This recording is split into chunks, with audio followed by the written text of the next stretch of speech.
Welcome to the Future Jam. I'm Mike, and I'm here with Alex again, as usual. Hey, everybody. You tried to jump in a little bit early that time. I do. I'm all hopped up. It's been a crazy night. You were like super pumped, like you had to bring babies to the hospital or doctor's office and all sorts of stuff. Yeah, so my kid had an ear infection, so we called the doctor at like 5:30 to set up an appointment for tomorrow to bring him in. They're like, oh, we can see you at 6. And the Wow, I didn't know they did that. Yeah, and the doctor's office closes at 6, so I think they were just getting him in last minute because he's a baby. Yeah. But the doctor's office is like 20 minutes away, so like had to get his bag together. He was eating, so we had to like clean him up real fast and like hop in the car and drove down to get him there, and then had to pick up. This is just how dedicated you are, Alex, to the show and to your kids too. I think it sounds like you're more dedicated to this show because you rushed home. Well, I think it shows I'm more dedicated to my kid. It wasn't like I have to get to the doctor's office so I can record this podcast. I like to imagine that you were thinking, we got to record this podcast. I was thinking, hopefully I don't have to record this week. But no, and then I had to I could get out of it. Got a prescription, so I had to run to Kroger to pick up the prescription real fast, and it was like the fastest it's ever been. It was ready by the time I got there, so I was able to come home and record this beloved episode of Future Jam. It's one for the history books right here. They say this is the best episode of all time. It's going to be up there. But you know who else is not having a good day right now? Well, I mean, I don't know how bad your day was, but I'm just assuming that it was kind of bad. But the Bitcoin guy, I don't even know his name. I think you took a note about his name, but I did not write his name down. I just wrote him down as he's a German programmer living in San Fran. Maybe he's just embarrassed because this is pretty dumb what he did. Yeah, so Bitcoin, if you don't know, is a cryptic currency, so like an online currency that has been blowing up lately. Like right now it's valued at 36,000, which people think the bubble is going to burst soon. They thought it after like past like 23,000, but it keeps going up. Yeah, it was at 41,000 at one point. Yeah. So, who knows? But like it's a cryptocurrency, so it's online. And one of the company that like you have your Bitcoin wallet that houses your Bitcoin, and one of the companies that runs them is Iron Key, and they have a program that you it's get. Like a offline wallet, so it's like kind of like a flash drive, and you would just put your Bitcoin on the flash drive and keep it somewhere. And then it usually has a password, like a key, like a pretty long one. And you have to memorize that with another key a lot of times. So it sounds like he forgot that. Yeah, so you have 10 chances to put in your password. And if you can't get it, it just locks. You can't open it. So now he only has 2 chances left. And they said he has 7,002 Bitcoin. So it's roughly valued at $220 million. So he could lose it all. He has 2 chances left to do this. Yeah. Well, the funny thing is, Alex, everybody always told me, like, when I had Bitcoin, you have to keep it offline. That's the safest place to keep it. And I kept thinking in the back of my head, like, how is that safer than online? Like, who wants to even take my Bitcoin? Because I'm going to forget the password. I'm going to write it down somewhere. I don't know. I'm going to lose it. And it could end up being worth, like, $200 million. We all know your password is iHeartFutureJam27. Well, I'll have to change it now. Thanks, Alex. But well, like remembering your password is like the most annoying thing because like each site is slightly different, and some wants the characters and some don't, and like they feel like they just keep making you make them longer and longer. Like the one I updated my password today, and it was a minimum of 10 characters. Oh, that makes me so angry. I'm on like a government project, and the passwords that you use for that are like 14 or 15 characters long. It just gets worse and worse and worse the more secure, quote, unquote, it is. But yeah, I kind of feel for this guy because that's a lot of money, and oh, yeah. he should be on suicide watch, maybe. I don't know.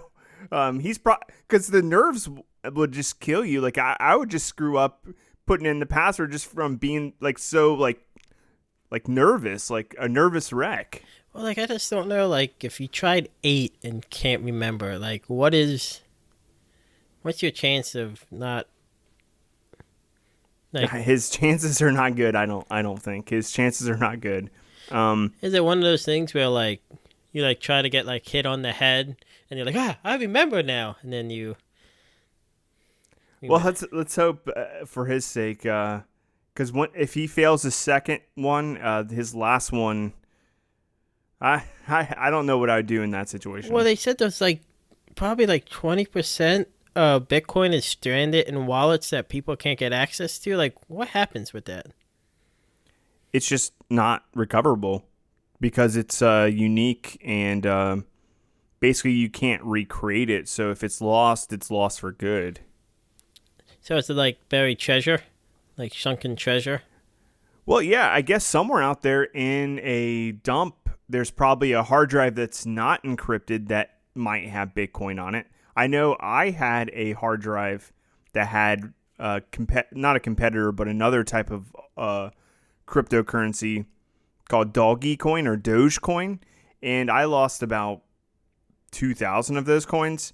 I think that was probably worth maybe $50, but I lost those. I think I misplaced a password or something along those lines. But yeah, I lost those. So it's possible. I also should have had Bitcoin, like just about everybody else should have had Bitcoin. I sold mine back when it was like $1,500. So, well, like it's been like so. I don't think anybody saw it going up to this much. Like it's gonna eventually like balloon. So are you selling at the right time, or like you buying now and then it just crashes? Because it still really is like the wild west of cryptocurrency. I still believe in it because time and time again I've seen it go down. I'm like, it's never going to go back up again, and it goes back up. So next time it dips down, I think I am going to buy some more. I just feel really weird about buying it when it's at $30,000 or $40,000. Yeah, I think you're not gonna like. Chances are you're not gonna make much money off that. Like it's gonna go down again. But yeah, there's always these crazy like people who say like, oh, it's gonna hit 100,000, it's gonna hit 200,000 or $1 million of Bitcoin. I guess that's possible, but probably not for at least a couple of years. My guess is. You want to jump into the next story? It's football season and. Companies are trying different things, and I was a huge fan of Nickelodeon when I was a kid, but I don't watch it anymore because I don't have cable. But I thought it was interesting they had a NFL game actually get broadcast on Nickelodeon. Yeah, it was fun. Like it was. Did you watch it? I watched the highlights. I don't have cable either, but I was following it. Everybody says it was great. Like I watched the highlights. It seemed fun. They had a slime cam in the end zone after they scored. They had like. Like the commentating was fun. And they had different characters show up, and like everything I read in like the highlights I saw, like they didn't dumb down football for people. Like they gave you like a legit broadcast of the game. They just made it more fun. So I guess that would be a good way if your kids are bored of you watching football, you could get them to watch this version. Maybe they'll become a football fan, and you'll also get enjoyment out of it. Maybe it's a happy medium. Like, but it's a cool idea. Like there needs to be new like ways of broadcasting like sports. We've been talking about this for a long time. Yeah, like I don't know. It's like, do you really just want to watch old men like talk about football? And like I remember as a kid not liking watching football, like up until I got to like 8th grade maybe. Then I'm a football fan now, but like my son, he doesn't like it at all. Every time I put on football, he just says I'm watching the news. Anything he doesn't like, he just says it's the news.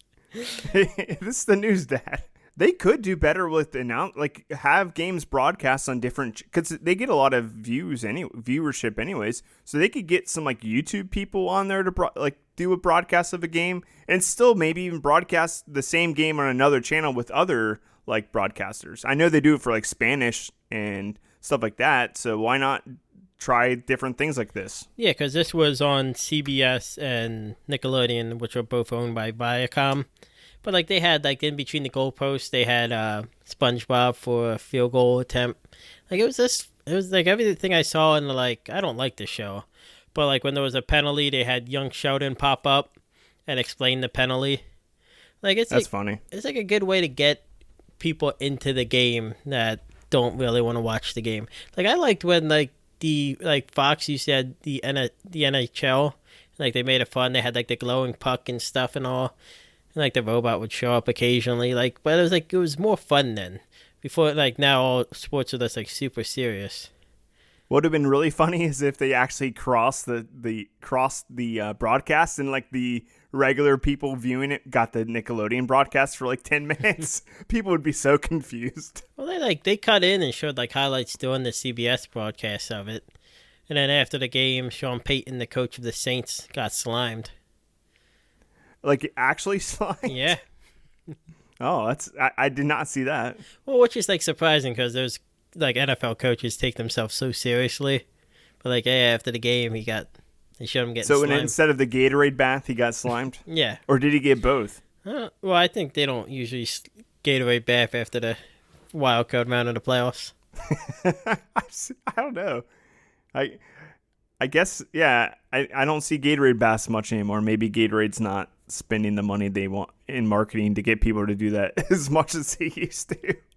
Do you think Gatorade paid for that, or was that people just organically doing it? I don't think Gatorade paid people. I would like to think Gatorade secretly paid off a player to do that originally. Well, when somebody gets like a Gatorade bath, you like look at them like, I could really go for like an Arctic Blast Gatorade right now. I just hope it's like a sugar-free variety, because that person's going to be sticky for the rest of the day unless they take a shower. Because, there's a lot of sugar in Gatorade, so they're probably feeling pretty icky for the rest of the evening. I guess they could shower in the locker room, but well, it's like after you won, so you're excited anyway. So yeah, I guess the world is just perfect at that point, and nothing can ruin your day. But let's jump on to the next story, and that's Lasso Home Recycling. Lasso is a company, and this is a product that is basically a new appliance for your home, because currently recycling is doesn't work very well, I don't think. Because I think a lot of people just throw a bunch of stuff in a recycling bag and send it out. And I think a lot of it just gets sorted out and tossed in the actual trash anyways. So what this company is doing is trying to make it more efficient, but you would have to buy the machine yourself. Did you read anything about this story at all? Yeah, I thought it was kind of neat. Something I probably would never buy. So what it is, it's like kind of like it looks like your fridge, but you put like your items in the bag, in the box, and then it has in the top. Yeah, and it has cameras and sensors, and it determines what it is. And then, like, if it's recyclable, it will clean it and then put it in the 7 different bins, depending on what type of recyclable it is. If it's not recyclable, it will kick it back out to you. And then, like, once the bins are full, the company will come and pick it up and take it to the recycling plant, already cleaned and ready to be recycled. No, I think what's cool about it, though, is instead of it like filling, like keeping it all like together, it grinds it down. Oh yeah. Into like bits and particles. So it's like you can probably store months worth of recycling in there. And they said once those bins fill up, they can just go right to the manufacturer. They don't have to go to the recycling plant. So the benefit of that is basically you're skipping a step, and they can just use that right away for building a product. Also, they said you can make your money back from buying the product, because they would give you, like, I guess some sort of payment for... Yeah, or like if you recycle like steel or aluminum, you get some type of money for it. So like I think they were saying off that, and they were saying like you wouldn't have to pay for recycling, because like the company would pick it up for you. So like that's part of it. But like the couple issues is like it won't be ready till 2033 is when they're projecting it. 2023? Yeah. Oh no, 2033, sorry. Is that 2023? I thought I had 2033 written down. Good God, that's a long ways away. Well, like I don't know, the machine seems pretty like advanced, like, but like how if they want to get it to do what they want, and it's gonna estimated cost is $3,500, which if you're like buying a fridge or anything, it's like around that price for like a high end. They claim it'll pay for itself in 5 years. So I guess if you have $3,500 or so to spend and you have room in your house, then I guess go for it. I guess a lot of people, it seems like it's more of a purchase around like I feel guilty about the environment and my place and I want to help the environment and such and be better. So it seems like it's like one of those you purchases out of guilt or like trying to feel better about like what you do in life. Well, like if you need the room for it and you're going to have the money for it. Like, I think it eventually, maybe in the future, a lot more people will have it. Like they were saying, like the original refrigerator, not many people had because they're super expensive. You know, over time, now everybody has one. But the big issue, I would say, is like it doesn't collect paper or cardboard, which are probably the two biggest things I recycle. Yeah. And then they said the 7 things that they're looking at are aluminum, steel, 2 types of plastic, and 3 types of glass. I didn't know there was that many types of glass. I just thought it was glass. Yeah, beer glass, there's milk glass, and then there's, I don't know, third type of glass, but, you know, there's 3 glasses out there. Couldn't name one more. Can't name one more type of glass, but I'm sure there's 3. Window glass. You know what would be probably a better idea for this would be just to stick a bigger one inside a neighborhood where you just go as a community to and just put it in there as opposed to having it in your house. I don't know. That seems like it would be more economical, but then you'd have to probably spend a larger amount of money and then split that up somehow through the neighborhood. But I think it would be better just to have it like a couple, you know, per neighborhood or something like that, as opposed to taking up room in your house. And well, a couple of neighborhoods now just have like the neighborhood next to mine has just like a center that has like 10 or 15 recycling dumpsters, and you can just go and drop off your recycling there, and they put them all together. So like something like that. Yeah. I hear recycling's kind of strange right now anyways, just because we used to send a lot of our recycling that we couldn't use to China. I hear China is no longer wanting to accept it. So I hear some recycling places it's just piling up and they're trying to figure out what to do with some of the stuff. But yeah, if this is already like processed and ready to use in manufacturing, then I'm sure it's good. But I think there's just some types of recycling that probably just sit there somewhere or just end up getting trashed anyways. So I don't know. There's a lot to learn. They say a lot of problem with recycling is like the stuff doesn't come in clean. So this is part of the machine is going to clean it so that the stuff's able to be recycled. Yeah, it's all about screening that stuff before it gets to the recycling plant. Another thing to do is screen job candidates. Yeah, this is a thing I didn't know was a thing. So there was a company, HiredView, that uses like facial recognition software for interviews.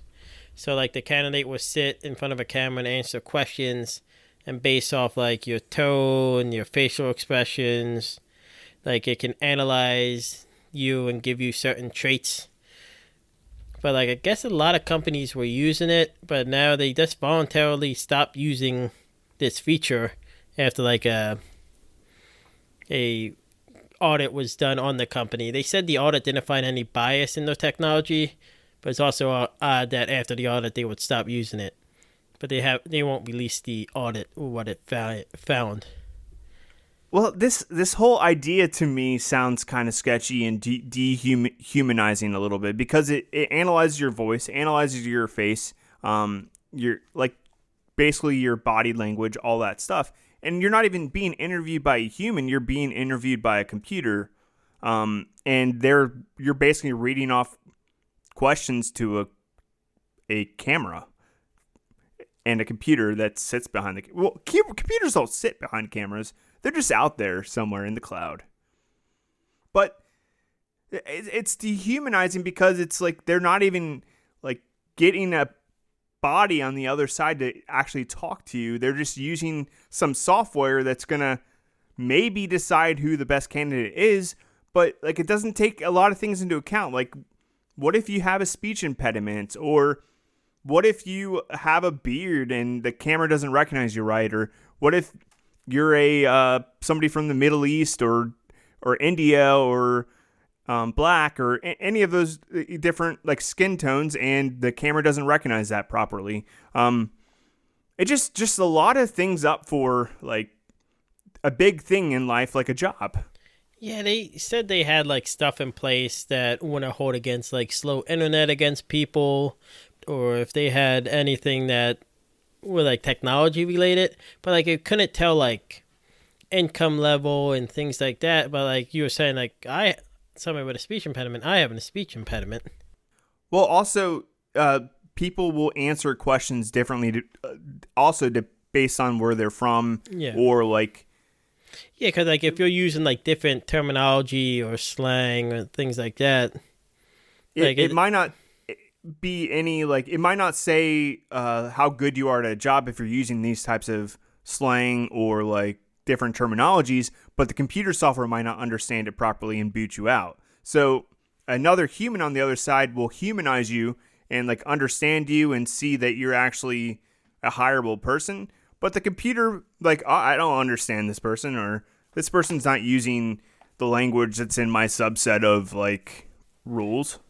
Yeah, like what is it? What are the traits that they're assigning to you based off thus your body language and things like that? And like also like if I'm being interviewed by somebody, like I also want to be like see how they are like in the interview. Cause I had like you want to ask them questions. Yeah, like I have some interviews where like I don't want to work for this person. Like exactly, the whole thing's dehumanizing. It's just basically putting it down to like we are just cogs in a machine. We'll take anybody as long as the computer verifies they're okay. Yeah, and like this was used by like over 100 companies, like GE and Delta. Big companies use this.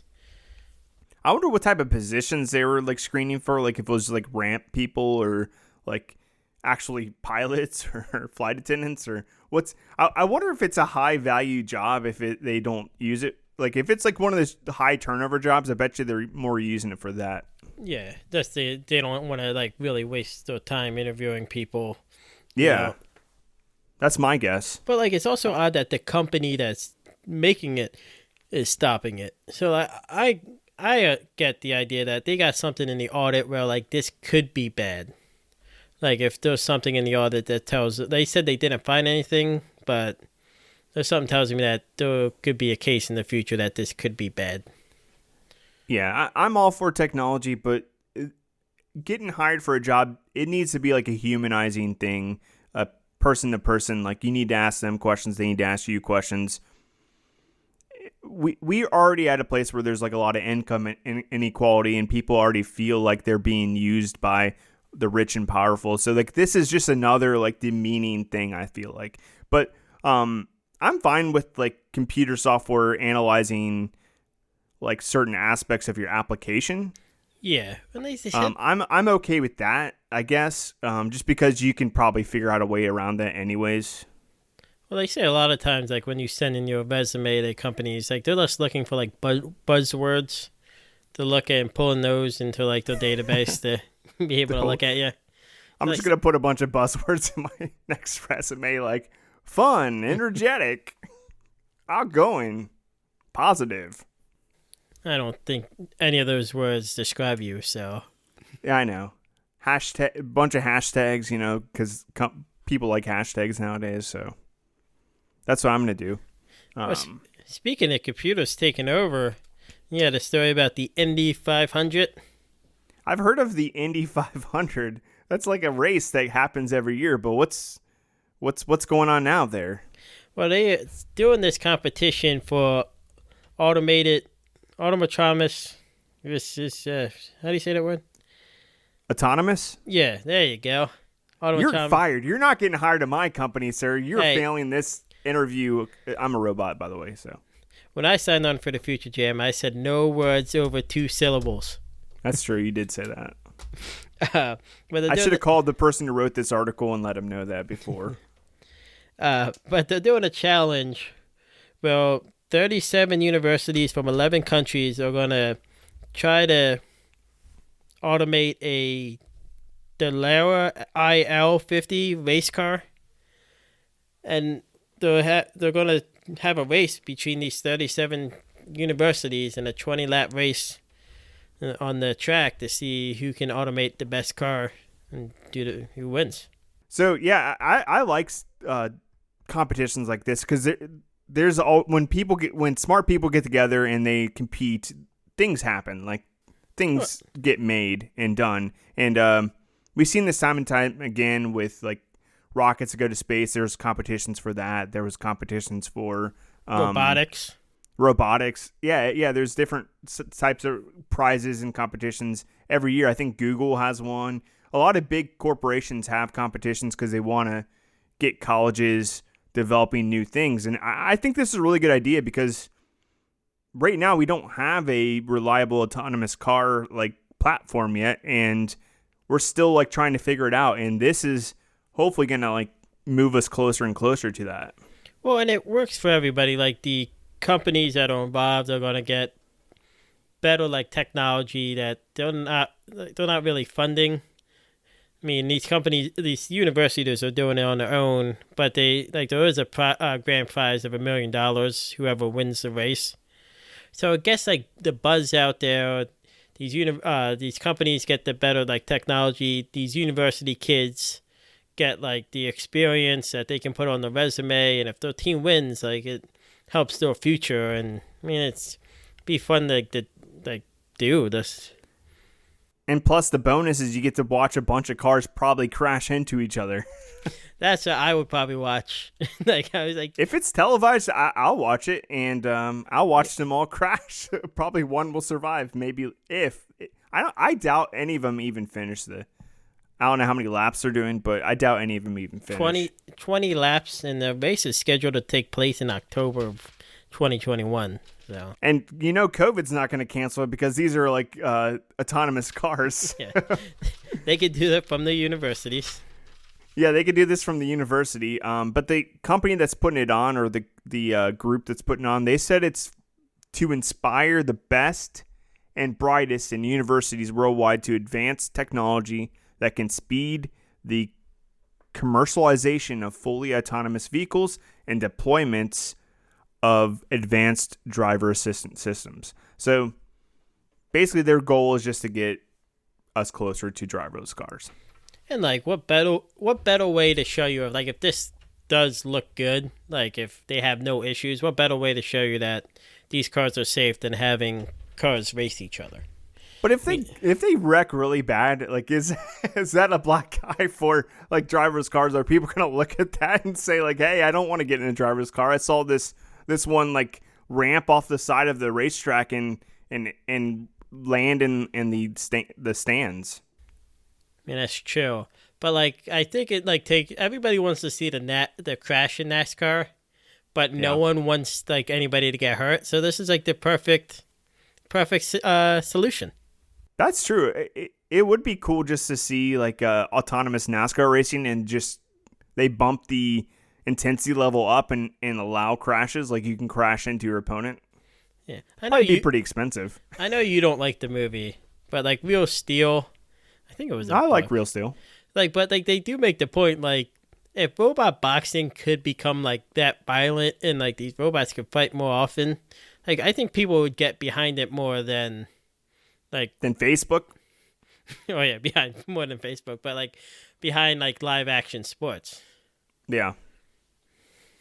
Well, I would if there's really good. I think we're all about competition, and if it's something you can get behind, like a racing team that has a personality or like a logo or a name, something you can get behind and root for.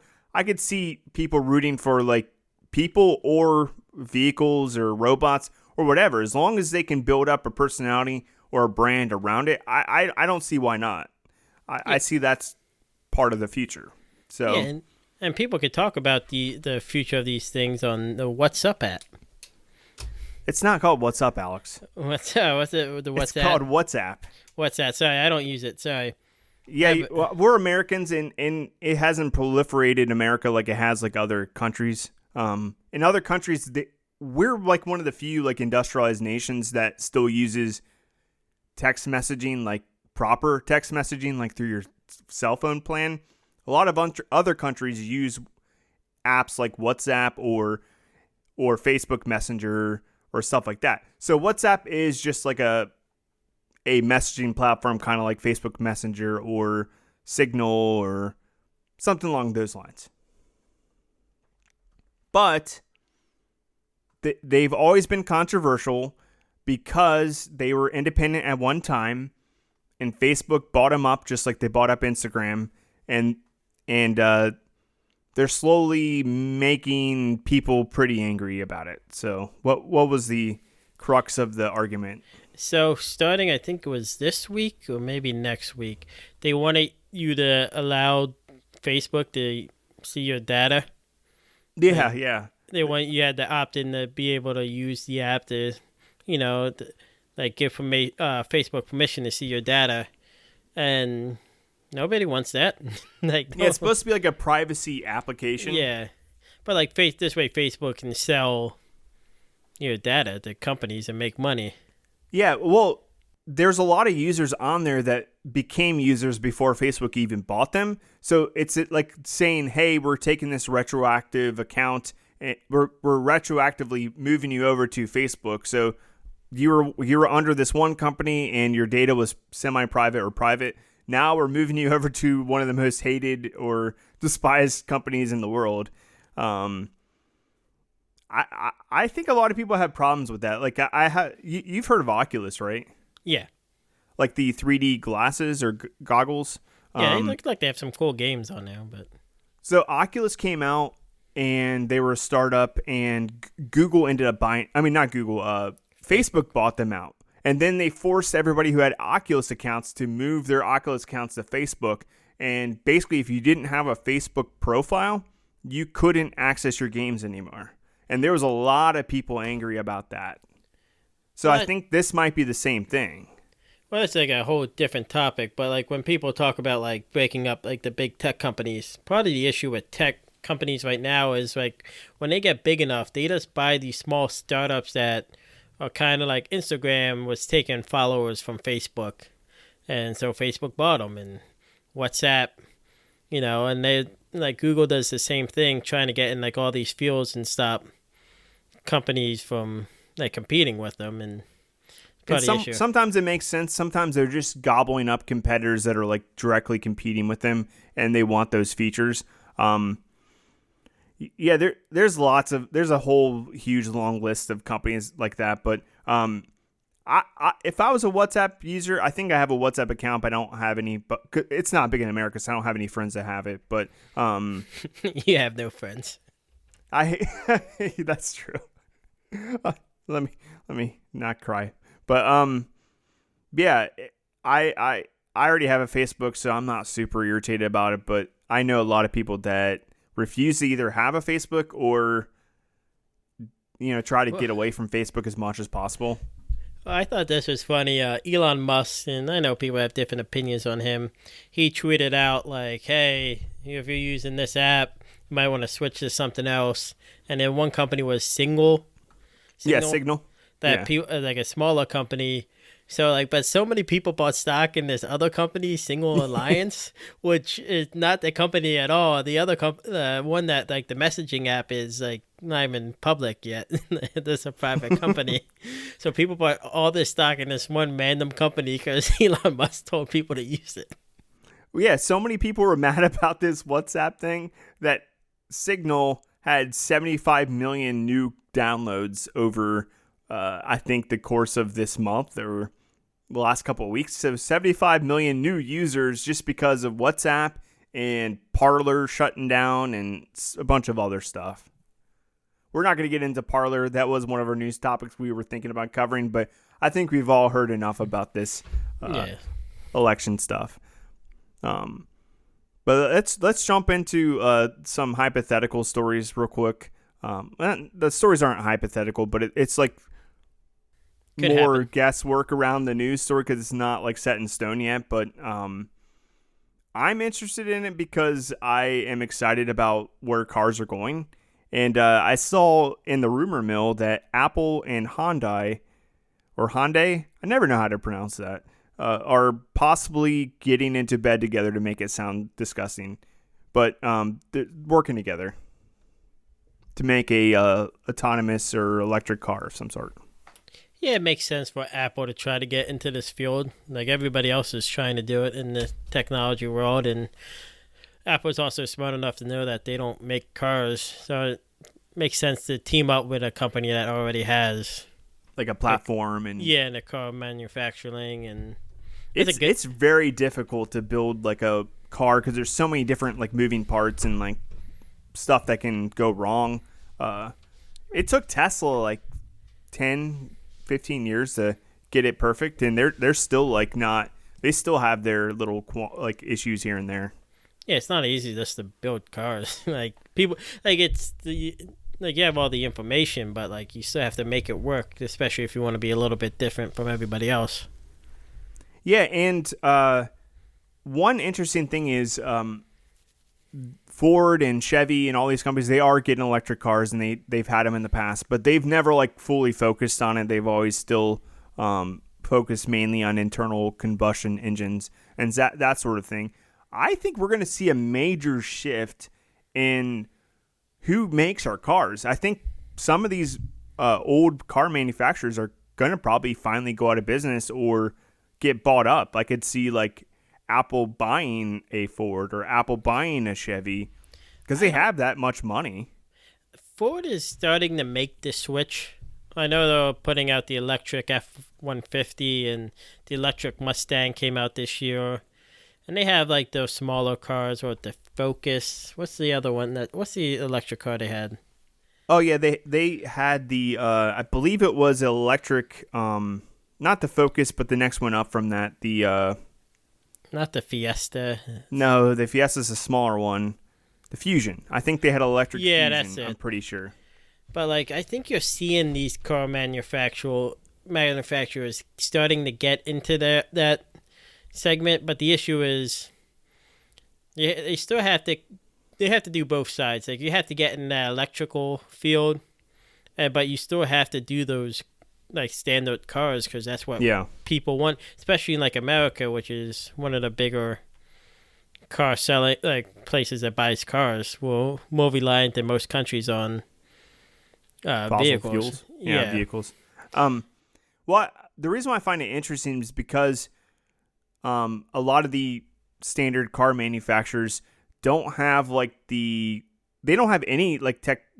If they do have technology division, it's very like not like robust. So like Apple could bring a whole bunch of things to Hyundai that Hyundai wouldn't have. Like they could bring operating systems, they could bring like a bunch of like tech features like cameras and sensors and all of that. And like companies like Ford and Chevy, they all have to work with different electronic suppliers to like come up with all this tech on their vehicles. Whereas Apple and Tesla built all their tech from the ground up. So they're kind of ahead of a lot of people. And I think that's why Apple's jumping in, is because they have all this technology and they've been working on their own to build it, and they probably want a good power plant behind it. So that Hyundai already has like some electric cars and they're okay. I think Hyundai has some of the better ones. But the interesting thing is I think another player, Alex, is sneaking in under the radar. Did you see that Sony is making an electric car? I did see. I didn't read the article, but I saw the. Sorry, I'm looking something up. I just wanted to make sure I was reading this correctly, because you were talking about like these companies getting involved in like technology, and I thought I saw the headline, and we'll probably talk about this more next week. But Cadillac unveiled a electrical elevated vehicle takeoff and landing, so like a flying taxi. Yeah, I saw that article too, and the reason why I didn't put it in is because it was more of a, like, this is what we could do in the future. It wasn't like an actual product. Yeah, but like I think these companies are realizing that they're gonna have to get into these fields if they don't want to be like replaced. But my thought is it could be too little, too late, because Apple and Tesla and all these companies already have like all the tech. So, well, I'm curious to see how it all shakes out, because this is going to be the biggest changeover in car history. Yeah. I did see that Sony was going to get involved. I just don't know if Sony knows what like they're doing. I don't know. I feel like they just try anything. Yeah. Well, Sony always makes quality products, and they've always made quality, reliable electronics. So I'm all about them getting into it. Last year they announced at CES that they had like a test platform they were working on, and a lot of the speculation was they were just building this car as like a showcase, so people like Ford or Chevy would look at their tech and say, hey, we want your tech in our car. But this year they announced that they're test driving it, and a lot of people are speculating that Sony is actually intending to sell this car themselves, which is very interesting. What I would hope, like, if they do come out with this car, when you turn it on, it would do like the old PlayStation. Well, they actually did say that they're gonna work with the other Sony properties and get like Sony like PlayStation games in the car, because like Teslas, you can play games on the screen. Oh, if you could play Crash Bandicoot on the wouldn't that be funny if people decide what car they buy based on like what games they play? Like, oh, I'm really big into PlayStation games, so I'm definitely buying the PlayStation vehicle. But Microsoft has Xbox games, so I might want to play Halo on the Microsoft car. Well, like the Nintendo one, the steering wheel will be all ob-shaped in like two different parts, and you had to work together to drive it. Yeah, I can just see all sorts of nonsense products coming out, and just because whenever there's new technology that's in its infancy, there's always lots of weird iterations of it, and I just can't wait to see it. We'll cover it as much as we can, but I just thought this Apple story was worth taking a look at and keeping our eyes on. But let's jump into Walmart, because that's kind of like an older company that's been around for a while, but they're trying to stay lockstep with Amazon. And what do you think about Walmart's latest announcement? They're going to be trying to do 24/7 grocery service, which I'm sure might work out for them, but I don't know. Well, they didn't say 24/7 grocery service. They're going to have the option. They're going to have the ability to do it. So what they're doing, they're teaming with Home Valet, and it's his service where like you have like a bin pretty much at your house that they can actually deliver, and you won't have to be home, like perishable foods. So like foods that needs to be frozen or refrigerated, they can drop off. They'll have 3 different bins for freezer, refrigerator, like pantry, and they'll put your food in there. You don't have to be home to pick it up. Yeah, it has a little lock on it. I watched the video on Home Valet's website, and they can move around the little shelves in there, and they have 3 different temperature controlled compartments, or they can move those little compartment walls out, and you can open it up more and have people drop packages off. So you can use it as like a package drop off place as well, and it's locked, so you don't have to worry about your package getting stolen. But it's you'd have to have a decent sized porch or like a place for this to go, because it's basically the size of an ice box, like a big cooler. It's not ugly. They have a bunch of designs on it, like wood veneer or different stuff like that. But how much is this going to be, and is it worth the cost? And what if Walmart drops support for it? Like, you're just going to have this box outside your house. Like, I was trying to think like who would use this or would want to use it. I can see people that like maybe do shopping for like an elderly relative, and like, they can just have it scheduled and the stuff's dropped off, and they're like, oh, your food's there if you want to go bring it inside, or like I can bring it, like not actually have to do the shopping. They can just move it inside. I can see that, but yeah, I agree. But like, I don't know, people like getting their food delivered. But like, if the box is going to be that big, yeah, you're going to need the room. Because I was thinking like maybe people in cities. I know a lot of times people in cities like having their groceries delivered, but they don't have the space for it. Like if you're in an apartment, like in a big city, maybe there could be like, again, we talked about something like this earlier, but one, like a couple in the building, and you just go down and it's like a shared one. If it's not subsidized, I don't know who's going to be spending this money to get one though. So like, is it a upfront cost? Like, oh, it costs you, $1,000 to get because this. it doesn't look cheap. It doesn't look No. cheap at all. It looks like it probably at least costs like upwards of a grand at least. I'm guessing. And then you're paying for the groceries, And you're paying for wear and tear. You have to worry about electricity on it. And then doesn't Walmart have like their subscription service now? Yeah, like Amazon Prime, but it's like Walmart Prime or something like that.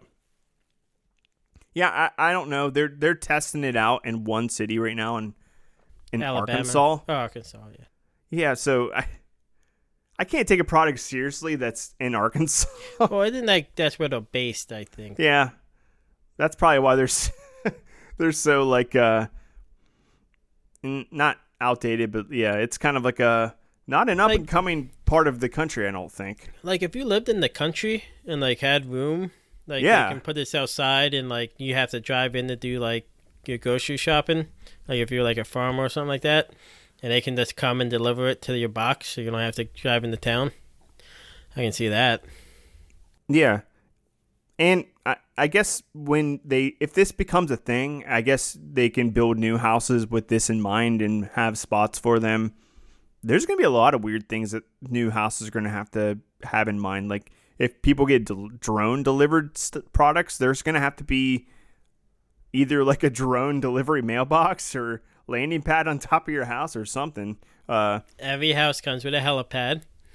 Yeah, so there's going to be all sorts of weird products people are going to start having to buy for their house to retrofit it. I'm kind of interested to see how this all shakes up, but I think we're just going to be stuck in our standard way of living for a while now, because I don't know if this is going to take off. I'd rather just drive 20 minutes at the most to a place, kind of like what they're doing in Saudi Arabia. Well, we're not going to have to drive anywhere in Saudi Arabia. Oh, that's right. They don't allow people driving. Yeah, so we're not going to get in any of the politics of Saudi Arabia, but we're going to talk about something that they're trying to do. It's called the line. So it's going to be like 100-mile stretch of land that will be connected through like high-speed rails. And It sounds like a low budget like Netflix movie, just off the bat, But go on. You have to go to each town. So it's like a $500 billion project. Building all these cities along the line, and like each city will kind of be self-contained. So like if you're in this like city, you won't be 5 minutes away from like a school walking. You won't be 5 minutes walking away from like a school or medical center and all, and everything will be there. And like the next city would only be about 20 minutes away. Yeah. Through these high-speed rails and. Do you know what this just like, makes me think? Like if you drive down or like travel down the whole line in like a train or autonomous vehicle, that it's just going to be the same city repeating itself over and over and over again. And I think that's probably what the idea is. Well, like yeah, each city I would imagine they said they're going to build it around like the nature that's in that area around. Oh, okay, yeah. So like each city I think will probably be like a little bit different, but like it's all clean energy. It's like the infrastructure and transportation is going to be hidden below the city. So That's like cool. the top levels, there's going to be pedestrians. There's going to be no cars. Like it really seems like they're trying to build like this new city of the future. Yeah, they've tried stuff like this before, and it's never really worked out. But nobody's ever had the money like that Saudi Arabia has to blow on something like this. Only one company kind of was going to come close if he didn't have passed away, and that would have been Disney World. Yeah, you're talking about like Epcot. Yeah. Yeah, so if Walt Disney had the land, and like if I recommend like looking at like his original plan or what he wanted the Epcot to be, it wasn't an amusement park, but like it was supposed to be like this new futuristic city. Yeah. That was supposed to be like this perfect, well-made city. Walt Disney got really into city planning as he got older. Like that's from building the amusement park and trying to make it as efficient as possible. So he wanted to build like this futuristic city, and it seems like this is what they're trying to do. But and, like, it's rare that you ever build a city from the ground up from square one, because like most cities you could tell like, oh, this probably could have done some better city planning, but they didn't have any clue that this many people were going to move here. Well, that's why you have a look at like, and especially like America, like you look at the cities and it's always like, oh, this is the oldest part of the city, and it's always on like the grid pattern, and then once they get outside like the initial planning phase of it, it's just like all over the place. Washington D.C. is really weird too. Like I've heard like that's kind of a huge grid pattern, but it's kind of hard to get around as well. Yeah, it's just massive.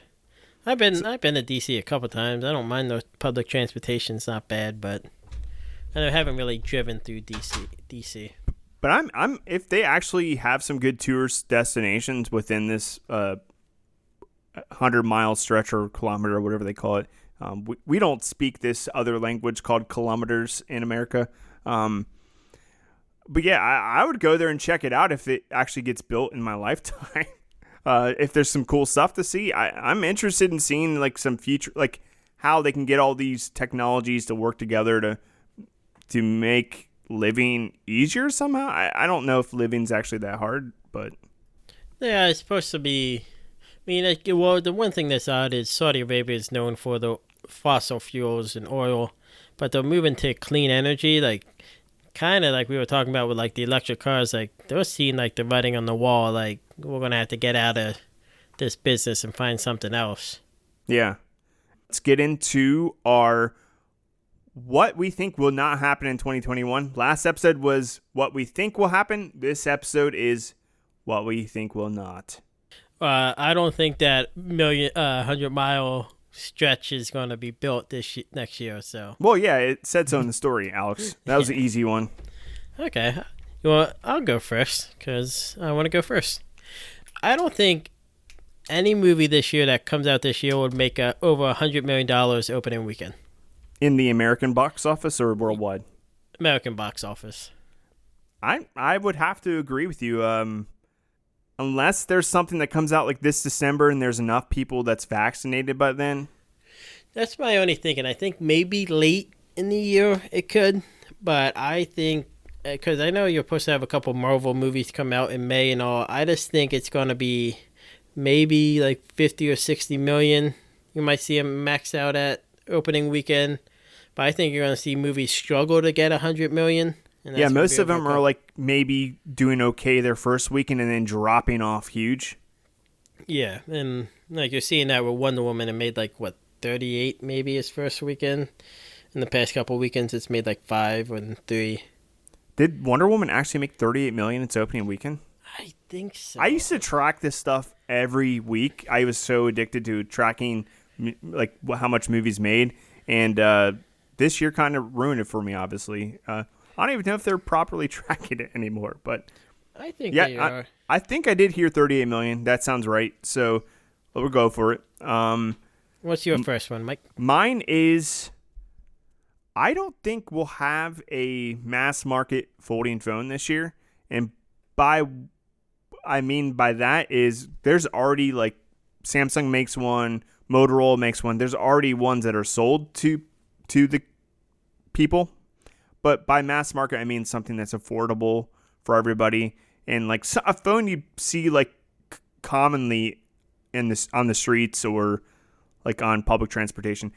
I've never seen a foldable phone in person yet, and we're already on the second generation of the Samsung Galaxy Fold.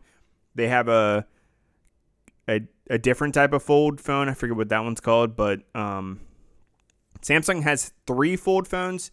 And Motorola is already on Gen 2 of their Razr. So, they're just too expensive right now, and the tech's too new. You can't get them wet. You can't, the screen scratch really easily. So, I'm excited for this tech, but I still don't think this year is the year we see mass adoption. Yeah, I think you'll see it like when like the original iPhone came out. You saw like a slow release of like smartphones, more and more people getting them over time. I think you'll see it like that. Yeah, I agree. So I'm thinking 2023 or 2024 is when we'll see like this really take off, honestly. What's your second one? So this one I think may happen because it was supposed to happen last year, but I think it's going to get pushed again. And it was a topic we covered not too long ago, but the flying taxis. I don't think we'll have commercial flying taxis this year. By what you mean is those new Yeah, like not Uber, like a helicopter, obviously, because those already but exist. like Uber was trying to get into it and all, and like a couple companies were trying to start small this year. Yeah, I could see it happening, but I just think there's not going to be demand with people that's not doing anything right now. yeah. There's no demand for it, and I don't. You can't social distance in one. So yeah, I don't see one coming out this year. I could see one coming out for like medical purposes, like the medical field one. Yeah. I could see that being released this year, but I still think these things are at least 5 years away. Yeah, I don't know, it sounds silly, but like I think you're going to have to see it in like people see it in like a TV show, like a movie. James Bond movie. Yeah, and they're like, oh, I would want to try that. Yeah, I mean, you've seen fictional ones in like a lot of Marvel movies and stuff, but yeah, usually you see them crashing in movies. So yeah, I'm with you. I think like a romantic comedy, like where they go on one and where they have like a steamy like scene in there, you know, like that's like kind of like in Titanic. Yeah, that's the reason I take cruises now. You're hoping you'll meet a beautiful lady and learn how to paint, and then I'll die in the ocean. That's always been my goal in life. I think after seeing Titanic, that's probably every young man's goal. I don't think he learns how to paint. For one, I think he draws her. I think he knows how to draw. But also, I thought the reason why the movie was so long is because he took art lessons on the boat and learned how to paint. My wife's prediction for 2021 is that there will be no cruises in 2021. No cruises? Royal Caribbean, I just saw announced canceled all of them through April so far. Really? This year. So I knew they had some last year, but did they cancel the ones that were like later on in the year? Yeah, some companies tried it, and then one got, I forget what it was. I think it was like a small, like they were real small companies. Yeah. And I think it was like a Norwegian one. It wasn't Norwegian Cruises, but like a Norwegian company that did it, and like then they had an outbreak, and I think you might see them, but I think like the big companies like Carnival, Disney, and all might not have any, or maybe in the fall they might have some. Well, my dog Hunter predicts that there will be no robotic dogs this year that will be sold to humans. So he's hoping that it's going to be all flesh and blood, real dogs. That's what he hopes. That's what he thinks will happen, or he doesn't think will happen? I don't know. He's not a good writer. So what's your last one, Mike? My last one is I'm a pre-order holder for this, but the Cybertruck was supposed to be in production already, and it's supposed to come out this year. And I have seen no word. They're supposed to do a slight redesign on it, and Ford's supposed to be making a electric F-150. Chevy's supposed to be releasing, not Chevy, but Hummer's supposed to be releasing their electric truck. There's a lot of electric trucks coming, and they claim to come out this year, but I think it's all getting pushed to next year.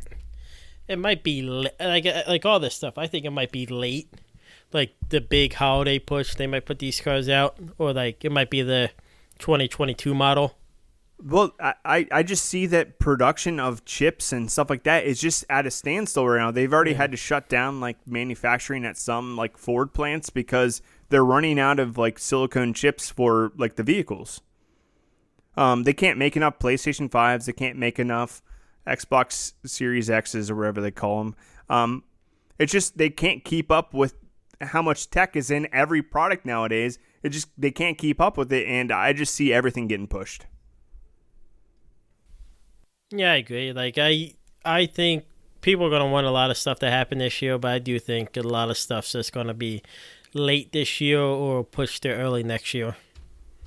Yeah, just because I also think a lot of R&D and a lot of work has been slowed down a little bit just because everybody's working remotely. Same with video games and stuff like that. Like even movies have gotten pushed, but that's for different reasons, I believe. But yeah, I think just the way everything's running right now, it just slowed the processes down for a lot of things. So yeah, maybe 2021 will be the year of slowing down, relaxing, and just enjoying life finally. Sounds nice. Yeah, that's my hope for you guys out there is enjoy your 2021. Let's all have a good year together. Let's ignore the stupid stuff that's happening in like the government, because that's hopefully going to be done soon. And let's just, enjoy our lives. Yeah, and to enjoy your life even more, remember to check out the Future Jam on Facebook, Twitter, and Instagram. Or give us a call at 513-BOT-COLA. Do it and leave us a message and, question, comment, complaint, the old rigmarole. I'd love to play your voicemail on here and not make fun of you. We'd treat you with the utmost respect. Yeah. I'd make fun of them if it was something funny. Well, have a great night or day or whenever. Man, you just don't want to leave, do you, Alex? So I'm literally about to hit stop recording. Okay. All right. See you guys. Bye.